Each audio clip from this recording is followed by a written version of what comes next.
이 시간은 우리 감독님 실행위원회 때문에 오셨지만은 이렇게 하루 먼저 오셔서 저희에게 또 말씀을 주시게 됐어요.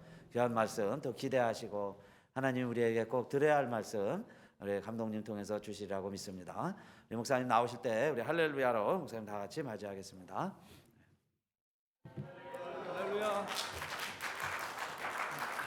주님께 영광입니다.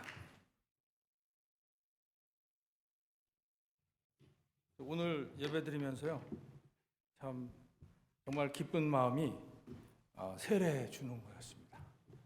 참 이 시대에 제가 뉴욕에서 노방 전도를 해봤거든요. 목사님들하고 제일 전도하기 힘든 사람들이 누굴까요?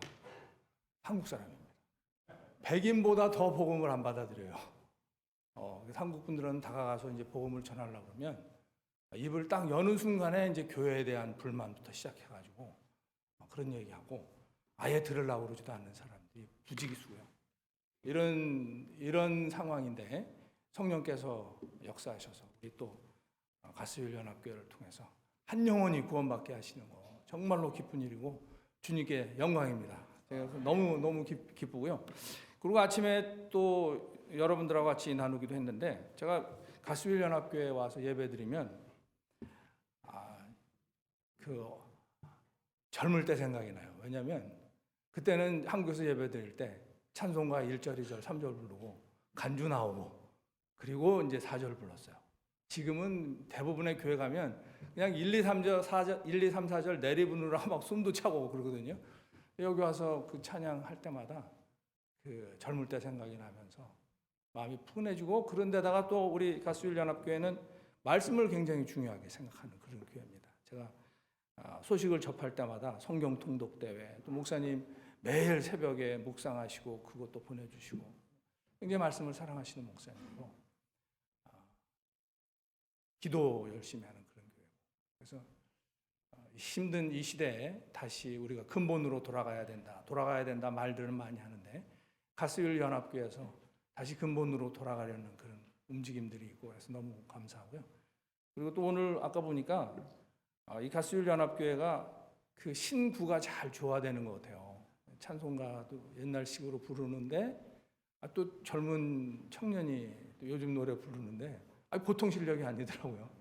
이 청년이. 그래서 젊은 청년들, 젊은 성도들의 얼굴도 많이 보이고 그래서 하나님께서 가스율연합교회를 축복하시는구나 하는 그런 생각이 많이 들었습니다. 기도하겠습니다.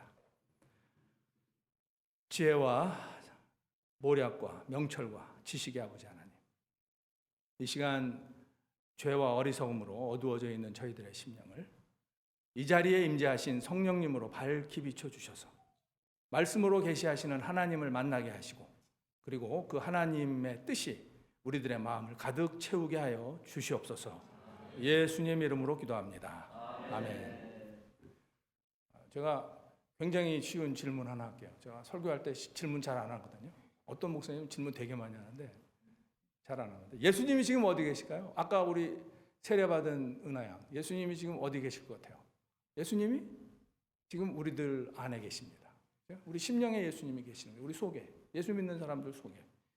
근데 그 예수님이 누구십니까? 그 예수님은 만왕의 왕이시고 만주의 주이십니다. 전능하신 하나님이십니다. 그런데 우리 같은 사람 안에, 우리들 안에 그 예수님이 계시는 거예요. 참 기쁜 일이죠. 그런데 오늘 본문에 보니까 그 마리아가, 예수님의 육신의 어머니인 마리아가 자기가 잉태한 그 분이 그 구세주라는 것을 알게 되니까 너무 감사하고 너무 기뻤어요. 그래서 그 마리아가 노래를 하는 게 오늘 본문입니다. 마리아 찬가라 그래요. 그런데 그 성경에 찬가가 이렇게 별로 안 나와요. 구약에 나오는 찬가 하나는 그 이스라엘 백성들이 홍해를 건너가서 하나님께서 자기들을 애굽의 노예 생활에서부터 구해 주신 게 너무 감사해가지고 모세의 누나가 부르는 찬가가 있어요. 그리고 이제 신약에 오면 이 마리아의 찬가가 있는데 굉장히 중요한 부분입니다. 그래서 그 전통교회에서는 매그니튜드라고 해가지고 아주 중요하게 생각하는 부분이에요. 그런데 그 마리아가 성령으로 구세주를 자기의 뱃속에 품었습니다. 참 너무나 참 좋고 그런 귀한 일이 일어난 거예요. 자기한테서. 그죠? 구세주를 자기가 잉태를 했으니까. 그런데 마리아가 자기를 뭐라고 부르냐면 자기는 비천한 계집종이라고 불러요. 그 귀한 일이 자기한테서 일어났는데 자기는 비천한 계집종이라고 하는 거예요. 그러면 마리아가 사회적으로 하층 계급에 있는 사람이라서 자기는 비천한 계집종이다 이렇게 얘기를 했느냐? 그렇지 않습니다. 마리아의 남편은 요셉이잖아요. 요셉의 직업은 목수입니다. 목수는 옛날이나 지금이나 수입이 괜찮은 사람들입니다. 중산층이에요. 미국의 목수들 잘 살아요. 그러니까 지금 마리아가 자기를 비천한 계집종이라고 얘기하는 것은 자기가 무슨 하층 계급의 사람이라서 그러는 것이 아니고 자기는 비록 구세주를 자기 속에 잉태했지만 하나님 앞에서 자기는 비천한 계집종에 불과하다 하는 그런 뜻인 것입니다. 우리들이 성령으로 구주를 우리들의 속에, 우리들의 심령 속에 품습니다. 굉장히 놀라운 일인데요. 그렇지만 우리는 하나님 앞에서 그분의 비천한 종인 것입니다. 그런데 여러분 한번 속으로 한번 생각해 보세요. 여러분이 스스로 내가 비천한 종이다 라고 생각되시는 분 한번 마음속으로 한번 손을 들어보세요. 우리가 머리로는 다 알겠는데 하나님 앞에서 나는 비천한 종에 불과하다. 뭐 사장이든 뭐 목사님이든 뭐든 간에 하여튼 그건 머리로는 다 알겠는데 그게 우리의 마음으로는 잘 안 되는 거예요. 왜냐하면 비천하다는 단어가 마음에 안 드는 겁니다. 그게 마음에 안 들어요. 그런데 자신이 하나님 앞에서 비천한 존재라는 것을 아는 사람이 겸손한 사람입니다. 이 얘기는 뭐냐면 우리는 자신이 비천하다는 생각이 좀처럼 우리 마음에 들지 않고 따라서 우리는 좀처럼 겸손하지 않은 것입니다. 그게 우리들의 본성이에요. 그래서 우리들은 대개 실패하고 좌절하고 스스로 비참함이 느껴져야 비로소 겸손해지고 하나님 앞에서 비천한 자기 자신을 알게 되는 것입니다. 그런데 참 놀라운 사실은 우리들이 그것을 알았을 때 그때 하나님께서 우리를 건져내 주신다는 거예요. 그때 오셔가지고. 그러니까 바닥으로 추락한 인생을 구해주시는 하나님이시다 하는 것입니다. 조금 전에 보니까 좋으신 하나님 부르셨어요. 그렇죠? 좋으신 하나님, 좋으신 하나님, 참 좋으신 나의 하나님. 하나님이 왜 좋으신 하나님이냐? 하나님은 우리들이 좌절하고 실패하고 인생의 나락에 떨어졌을 때 여러 가지 이유로 인생의 나락에 떨어질 수 있어요. 그때마다 찾아오셔서 우리를 건져내시는 분이시기 때문에 좋으신 하나님이신 것입니다. 여기 여러분들은 그 김창준 씨를 잘 알고 계실 겁니다. 다이아몬드 바에 있었던 사람이니까. 그분은 우리 그 교포들 가운데서 정치적으로 가장 높은 자리에 올라왔던 사람이에요.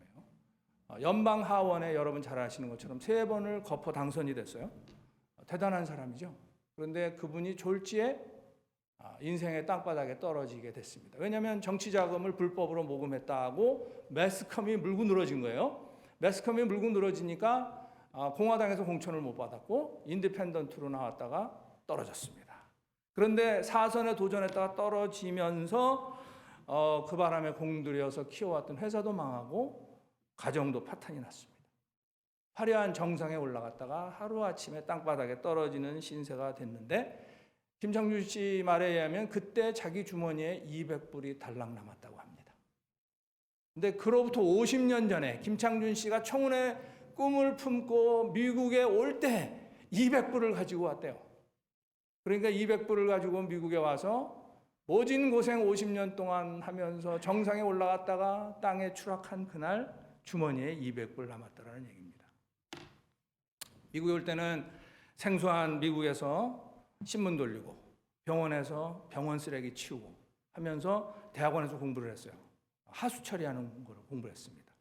그래서 졸업하고 나서는 하수 처리 회사에 들어갔다가 나중에는 자기가 독립해서 회사를 차리고 직원이 150명 되는 그런 회사로 키웠다고 합니다. 그러다가 다이아몬드바의 시의원이 됐죠. 그리고는 다이아몬드바의 시장이 됐습니다. 한인으로서는 최초의 시장이랍니다. 미국에서 최초의 시장. 그리고는 연방하원에 도전을 했던 거예요. 연방하원에 3번 거포 당선이 됐어요. 근데 그분이 연방하원에 나올 때 사람들이 다 말렸다고 그럽니다. 그거는 너무 무모한 짓이다. 될 가능성 없다. 당신 잘못하면 패가 망신한다. 그랬는데 당선됐어요. 3번 영거포. 얼마나 자부심이 강했겠습니까? 근데 그러던 분이 졸지에 50년 동안 피땀 흘려 이룩한 것이 한순간에 다 무너져 버린 것입니다. 그런데 이러한 일들은 그분에게서만 일어나는 것이 아니고 우리들에게도요. 우리가 노력해서 공짜로 얻은 것도 아니고 정말 내가 열심히 노력해서 이루었는데 그것이 졸지에 무너지는 것을 경험할 때가 종종 있습니다. 정말 가정을 지키기 위해서 애를 썼는데 가정이 어느 날 무너지는 거예요.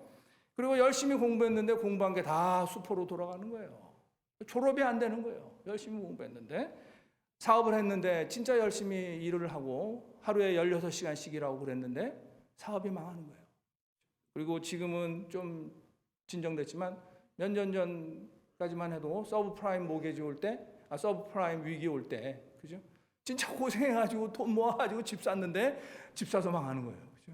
그런 일들이 생기는 겁니다. 이렇게 우리는 가끔 인생의 바닥에 떨어집니다. 추락해서 인생의 바닥에 나뒹구는 우리들의 모습은 비천함 그 자체입니다. 이렇게 멀쩡할 때도 사실은 또 가끔 가다가 죄도 짓고 영적으로 추락하는 거예요. 남은 모르죠. 그냥 자기 자신이 알지. 참 비참한 거예요. 그런데요, 주님은 콩가루가 된 우리에게 성령이라는 물을 부으시는 것입니다. 그래가지고 부서져서 가루가 된 우리에게 성령이라는 물을 부으셔서 반죽하셔가지고 우리를 주님의 형상으로 빚어내시는 거예요. 진흙과 같은 우리를 주님의 형상으로 빚어내시는 것입니다. 진흙과 같은 날 빚으사 주님의 형상 만드소서. 혹시 여러분 요즘 어려움을 겪고 계십니까? 그렇다 그러면 지금이 바로 주님의 은혜를 받을 때입니다. 하나님은요, 겸손한 우리들의 비천함을 돌아보시고 하나님은 겸손한 우리들에게 만세의 복을 주십니다. 제가 하는 얘기가 아니라 오늘 본문의 마리아가 고백하는 얘기예요. 그렇죠? 그럼 어떻게 우리들의 비천함을 돌아보시고 만세의 복을 주실까? 우선 하나님은 우리들에게 큰 일을 행하셨습니다. 우리 속에 세상을 구원하시는 구주를 품게 하신 것입니다. 우리 속에 마리아가 예수님을 잉태하듯이 구세주가 우리들의 심령에 품어진 것입니다. 사랑하는 여러분, 여러분이 잘 아시는 것 같이 우리가 잘나서 구원받는 거 아닙니다. 하나님의 은혜로 구원받았습니다. 하나님은요, 예수 그리스도를 믿는 그 믿음만을 보시고 우리를 구원하셨습니다. 이 말씀은 구원이 우리 속에서 나온 것이 아니에요. 구원은 하나님에게서 선물로 온 것입니다. 만일 사람이 잘나야, 사람이 착해야, 사람이 좋은 일을 많이 해야 구원을 받는 것이라고 하면 때때로 추락해서 인생의 바닥을 뒹구는 우리들은 절대로 구원받지 못했을 것입니다. 그런데 그저 예수님을 믿기만 했는데 하나님은 우리를 구원하시고 주님의 형상으로 빚으시는 것입니다. 이사야 선지자도 얘기하고 예레미야 선지자도 얘기하는 것 같이 우리는 진흙이고 하나님이 토기장이신 거예요. 하나님이 우리를 빚으시는 거예요. 우리가 우리 스스로를 빚어낼 수가 없습니다. 토기장이신 하나님께서 우리를 빚으시는 것입니다. 주님의 형상으로. 왜 우리를 주님의 형상으로 빚을까요? 거기에는 이유가 다 있어요. 주님의 뜻을 이루소서. 주님 발 앞에 엎드리니 진흙과 같은 날 빚으서 주님의 형상 만드소서. 주님의 뜻을 이루라고 우리를 주님의 형상으로 빚으시는 것입니다. 그럼 주님의 뜻이 무엇일까요? 주님의 뜻은요, 예수님이 이 세상에 계셨을 때 하셨던 일이 주님의 뜻입니다. 그게 주님의 뜻이에요. 그럼 예수님이 무슨 일을 하시는가? 여러 가지가 있을 텐데 오늘 본문에 의하면 예수님은 두려워하는 자에게 대대로 긍휼을 베푸십니다. 예수님은 마음의 생각이 교만한 자를 흩으십니다. 예수님은 권세 있는 자를 그 자리에서 내치시고 그리고 비천한 자를 높이십니다. 예수님은 줄이는 자를 좋은 곳으로 배불리시고 부자를 빈손으로 보내십니다. 예수님은 그의 백성을 도우시고 긍휼히 여기십니다. 이게 예수님이에요. 그러니까 이것이 바로 주님의 형상입니다. 그렇기 때문에 주님의 형상으로 빚어진 사람은 권세가 있고 마음이 교만한 사람 앞에서 비굴하지 않습니다. 그리고 줄이는 사람에게 은혜를 베풀고 비천한 사람을 귀하게 여기는 거예요. 여러분, 겸손한 사람은요, 비천한 자기를 높이시는 주님을 영혼으로 찬양합니다. 주님은 진흙과 같은 우리를 주님의 형상으로 빚어 주십니다. 이러한 주님을 영혼으로 찬양하는 것이 마땅한 것입니다. 만약에 우리가 나의 영혼으로 주님을 찬양하지 않는다 그러면 그것이 이상한 것입니다. 과연 나는 나의 영혼으로 주님을 찬양하느냐? 그것이 바로 신령으로 주님을 찬양하는 진정한 예배자인 것입니다. 그리고 주님은 가루가 된 우리들을 주님의 형상으로 빚어주시잖아요. 그러면 그러한 주님을 우리가 마음으로 기뻐하는 것이 당연한 거예요. 그 기쁨이 없다면 그게 이상한 것입니다. 그래서 우리는 우리 자신을 살펴봐야 돼요. 나의 마음이 과연 주님을 기뻐하는가? 나의 마음이 주님을 기뻐하는가? 내가 주님의 기쁨 되는 것도 중요한데 나의 마음이 주님을 기뻐하는가? 주님을 기뻐하는 사람이 진정한 예배를 드리게 되는 것입니다. 우리가 진정으로 주님을 기뻐하고 우리의 영혼이 주님을 찬양할 때 우리는 신령과 진정의 예배를 드리게 되는 것이고 하나님은 진정과 신령의 예배를 받으시는 것입니다. 그 사람을 축복하시는 거예요.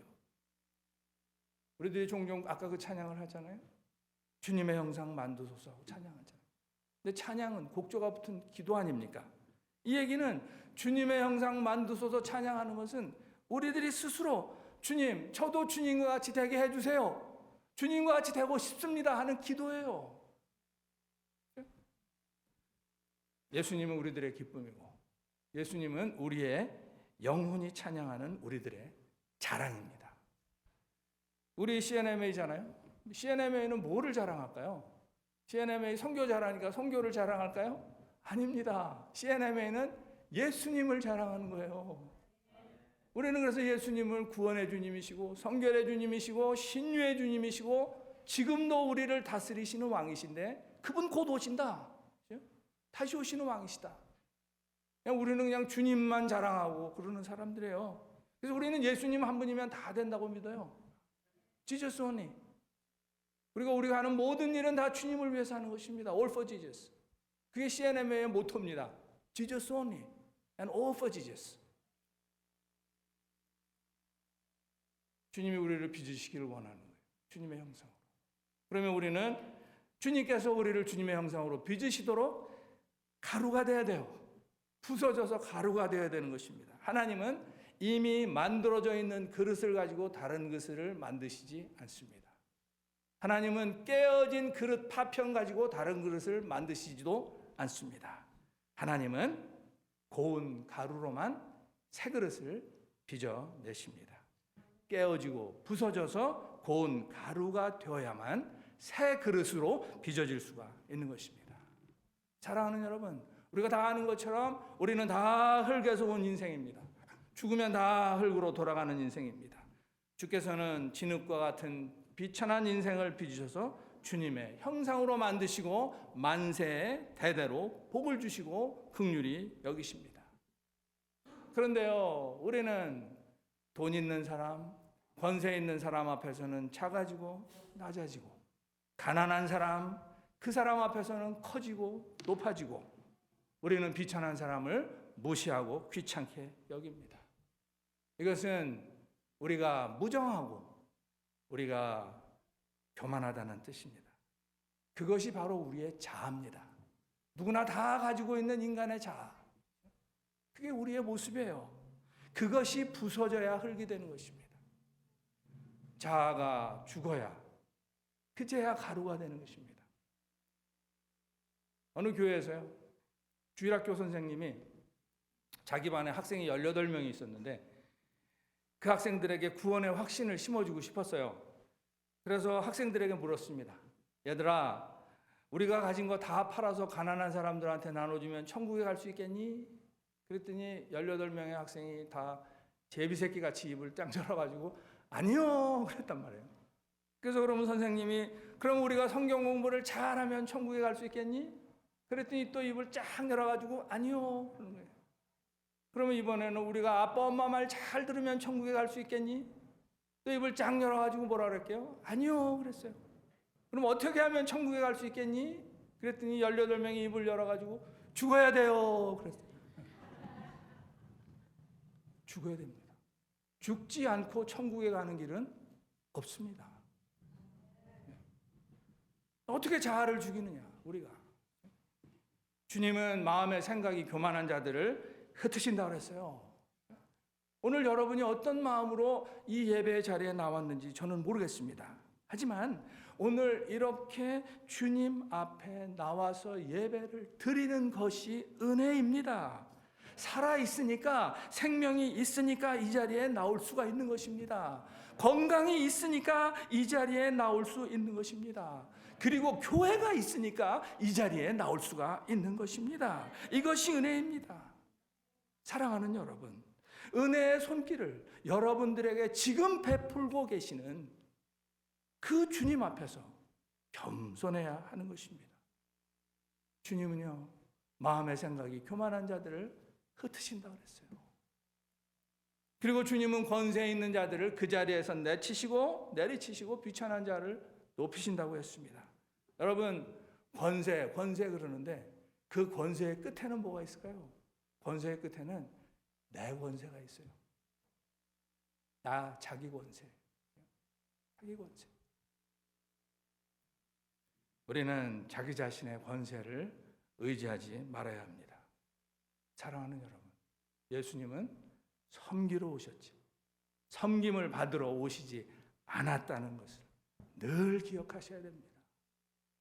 겸손하셔야 되는 거예요. 겸손하셔야. 주님은 줄이는 자를 좋은 것으로 배불리신다고 그랬어요. 요즘 경제가 어렵죠? 정말 어려워요. 한인사회 경제들이 다 어려운 것 같아요. 그런데 경제가 어렵다 그래도 이 자리에 끼니를 거르는 분은 한 분도 안 계실 것입니다. 왜냐? 우리는요, 오늘날 우리에게 일용할 양식을 주옵시고 기도하면 하나님이 주시는 거예요. 그렇죠? 줄이지 않고 살게 하시는 주님께 감사합시다. 그리고요, 줄이는 자들에게 예수님의 이름으로 먹을 것을 줍시다. 그런데 그것보다 더 중요한 것은 그들에게 복음을 주는 것입니다. 복음을 주면 그들이 자기의 입으로 오늘날 우리에게 일용할 양식을 주옵시고 기도할 것이고, 기도하면 주님께서 그에게 먹을 것을 줄 거예요. 주님은 부자를 빈손으로 보내신다 그랬어요. 우리가 이 세상 살아가면서 돈 걱정이 떠나질 않죠. 돈 있는 사람도 돈 걱정, 돈 없는 사람도 돈 걱정. 뭐 세상에서 세상 문제의 대부분은 다 돈 문제인 것 같아요. 거의 대부분은. 그런데요, 돈에 매달리지는 맙시다. 세상 떠날 때 그 돈 다 놔두고 빈손으로 돌아가는 것입니다. 돈을 주님을 위해서 좋은 일에 사용하시기 바랍니다. 그러면요, 돈이 더 이상 문제가 되질 않고 그 돈이 여러분을 따라다닐 거예요. 주님은 그분의 백성을 영원히 도우시고 긍휼을 베푸신다고 그래요. 영원히 도우신다고 그래요. 영원히 도우신다는 말씀은 우리가 기쁠 때나 슬플 때나, 일이 잘 될 때나 잘 안 될 때나, 힘들 때나 편할 때나 언제나 우리를 영원히 도우시고 긍휼을 베푸신다는 뜻이에요. 그게 주님이십니다.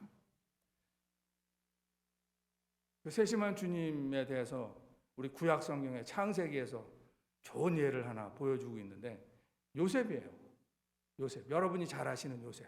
애굽의 국무총리가 된 요셉. 요셉은 이민자잖아요. 남의 나라에 이민 온 거예요. 이민 와가지고 애굽의 왕의 다음 가는 높은 자리에 올라갔습니다. 그 당시 애굽은 요즘의 미국 같은 데인데, 그러니까 뭐 한국에서 미국으로 이민 와가지고 뭐 국무장관이나 부통령 정도의 자리에 올라간 거예요. 크게 성공한 거잖아요, 그죠? 한국 사람으로 부통령 간 사람 없으니까.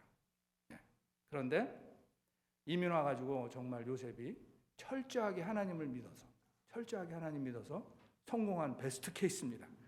그런데 그 축복이 그냥 온 것이 아닙니다. 하나님께서 하나님의 그 놀라운 축복을 받기 위해서 요셉은 철저히 부서져야 했습니다. 하나님은 모진 훈련을 통해서 요셉을 고운 가루로 부수셨습니다. 그리고는 그를 애굽의 총리로 빚어내셨습니다. 요셉이 어렸을 때 형들에게 배신을 당하잖아요. 부서지기 시작하는 거예요. 어렸을 때. 한번 생각해 보세요. 어린아이가 자기 형들이 자기를 죽이려고 그러는 거예요. 자기를. 차마 죽이지는 못하고 구덩이에다가, 사람 아무도 없는 들판에 구덩이에다 던져놓고 간 거예요. 그 배신감을 한번 상상해 보십시오. 그러더니 지나가는 상인들에게 그 구조돼 가지고 애굽에 가서 애굽 시위대장 보디발의 집에 종으로 들어가잖아요. 종살이라는 거예요. 종살이. 그러다가는 억울하게 모함받아 가지고 감옥까지 갔습니다. 참. 아버지의 총애를 한 몸에 받던 요셉이 타국에 팔려가서 철저하게 추락한 그런 처지가 된 것입니다. 그런데 하나님은 요셉을 사랑하셨기 때문에 요셉에게 그런 훈련을 시키셨던 것입니다. 하나님이 우리를 사랑하시기 때문에 어려운 길로 우리를 가르치십니다. 무엇을 가르치실까요? 가루로 부서지는 것을 가르치시는 거예요. 요셉한테는 감옥살이까지 시키셨어요. 감옥살이까지. 그런데 하나님은 고난 중에도 은혜를 베푸시는 하나님이시잖아요. 요셉이 감옥에 갇혔는데 감옥에서 그 감옥을 관리하는 일을 맡았어요. 근데 감옥도 관청입니다. 감옥살이 하면서 관청의 행정을 배운 거예요. 그러더니 때가 돼서 하나님이 요셉을 감옥에서 꺼내셔가지고는 나라 전체를 행정하는 일을 맡겨주신 거예요.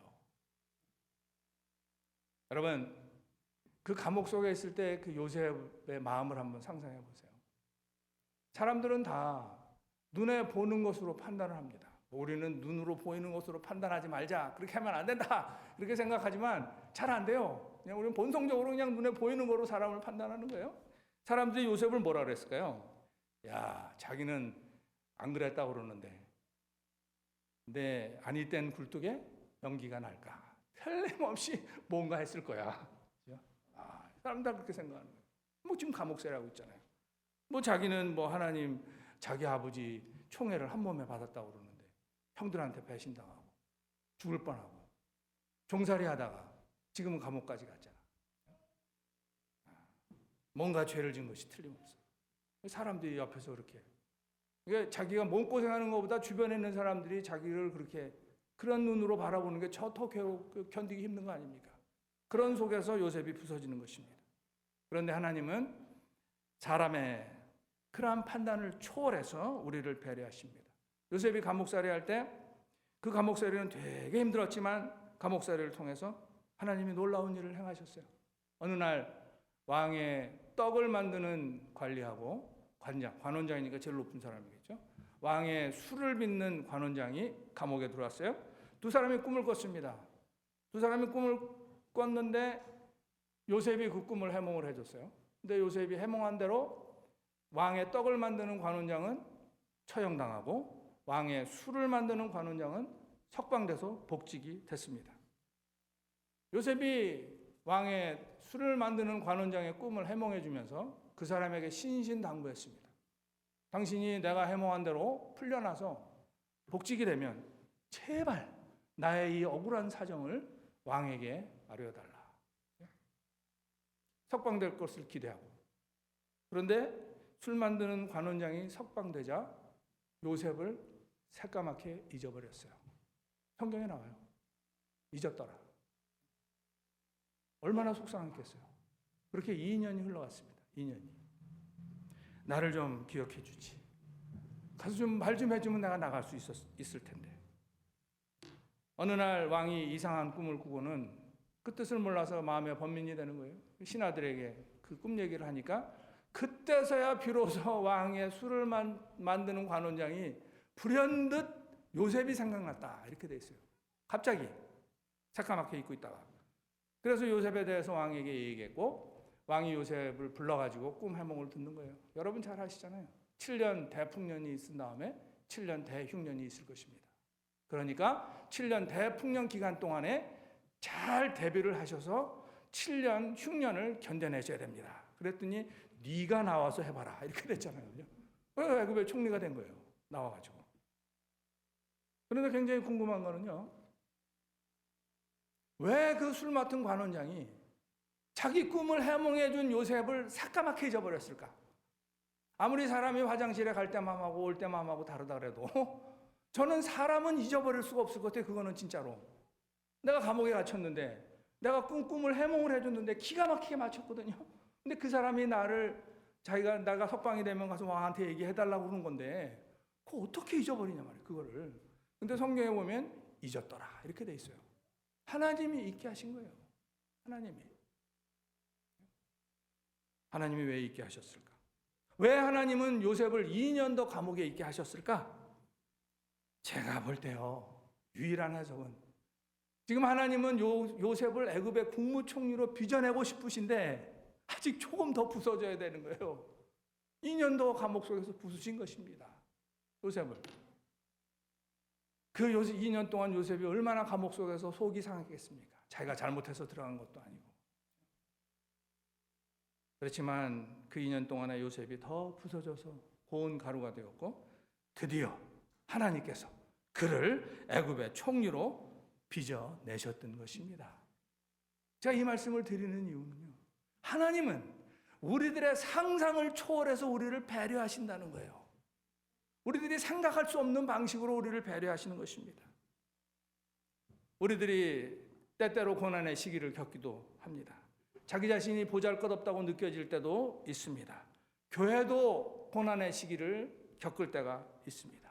하나님이 왜 우리들에게 이런 고난의 시간을 주실까? 깨어지고 낮아지고 부서지라고 고난의 시기를 주시는 것입니다. 우리는요, 고난을 겪으면서 깨어지고 부서져서 가루가 되어 가는 것입니다. 그리고 깨어지고 낮아지고 부서져서 가루가 된 우리에게 주님이 오시는 것입니다. 오셔서 우리를 주님의 형상으로 빚으시는 것입니다. 우리 어느 교회든지 마찬가지고요. 이 교회도 우리 목사님에서부터 시작해서 교회 리더들 그리고 교인들이 깨어지고 낮아지고 부서진다면 이 교회가 건강한 교회고 세상 어느 것도 이 교회를 이길 수가 없는 것입니다. 사랑하는 여러분, 혹시 아직도 그저 금간 그릇으로 남아있지는 않습니까? 혹시 아직도 그릇 파편으로 조각으로 남아있지는 않습니까? 가루로 부서지세요. 어떻게 부서져요? 방법은 하나밖에 없어요. 우리 가스율 연합교회가 사랑하는 방법. 매일 성경 읽는 거예요. 매일 성경 읽는 거예요. 성경은 거울입니다. 성경은 우리를 비춰주는 거울이에요. 성경을 읽으시면 깨어지고 부서지지 않은 자기의 모습이 거기에 드러나게 돼 있어요. 그게 보이면 그 말씀에 순종하시는 거예요. 말씀하시는 대로 하는 겁니다. 말씀하시는 대로 하는 게 왜 중요한지 제가 이야기 하나 해드릴게요. 1995년 현대전자 연수단이 소련 모스크바 붉은 광장에서 괴한들에게 인질로 잡혔습니다. 실화예요. 그때 인질은 현대전자 연수단 단원 26명, 러시아 사람 운전사 1명, 총 27명이었습니다. 범인들이 100만 달러를 내놔라. 그리고 우리들이 피신할 수 있는 비행기를 준비해달라 하고 요구를 했어요. 그리고는 자기들의 몸에 폭탄을 두르고 허튼 짓 하면 자폭해서 다 죽겠다. 이제 이렇게 한 거예요. 그 당시 그 모스크바 시장이 유리 루시코프였었는데, 유리 루시코프가 시장이 현장에서 진두지휘를 하고 있는 거예요. 이미 현장에는 수많은 취재인들이 몰려와 있었고, 취재진들이 CNN에서는 전 세계로 소식을 타전하고 있는 그런 상황입니다. 그때 루시코프 시장이 그 현장에 와 있던 한국 대사에게, 주소 대사에게 다가와가지고는 엎드려 한국말로 이렇게 얘기하면서 자기 발음이 이게 발음 잘하고 있냐 하고 물어보는 거예요. 한쪽에서는 테러 진압을 위한 그런 작전이 준비가 진행되고 있었습니다. 한쪽에서는 오후 9시께부터 인질들하고 협상이 시작이 됐어요. 그런데 시간을 벌어야 되니까 하얀 바바리를 입은 경찰 2명이 돈가방을 들고 100만 불 말고 조금 들고 이제 인질이 있는 버스에 가는 거예요. 그래서 그 가방을 넘겨주고 인질 몇 사람 빼고 뭐 이런 식으로 교섭을 해서 하여튼 100만 불이 없으니까 조금씩 주겠다. 그러면서 이제 한 사람씩 빼는 거예요. 그러면서 시간을 끌면서 그 버스 안에서 일어나는 상황도 파악하고 한쪽에서 진압 작전을 준비를 하고 있는 거예요. 시간이 걸리잖아요. 작전 준비하려면. 새벽 2시 45분쯤 되니까 이제 남아있는 인질은 한국 사람 5명하고 러시아 운전기사 1명, 6명 남아있습니다. 그리고 인질 진압 작전을 위한 준비도 다 끝났습니다. 레디 됐습니다. 이제 마지막 시도를 하는 거예요. 흰색 바바리를 입은 경찰이 돈가방을 딱 들고 운전석 쪽으로 가는 거예요. 그래서 인질범들의 시선이 그쪽으로 딱 향할 때 버스 뒤쪽으로 무게 차량, 지붕이 없는 차량에 특수 진압 요원들이 타고 조용히 버스 뒤로 접근해 왔어요.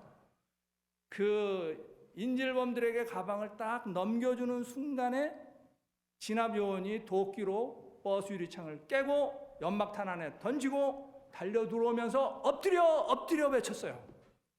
그 소리를 못 알아듣고 서 있었던 인질들이 현장에서 다 사살됐습니다.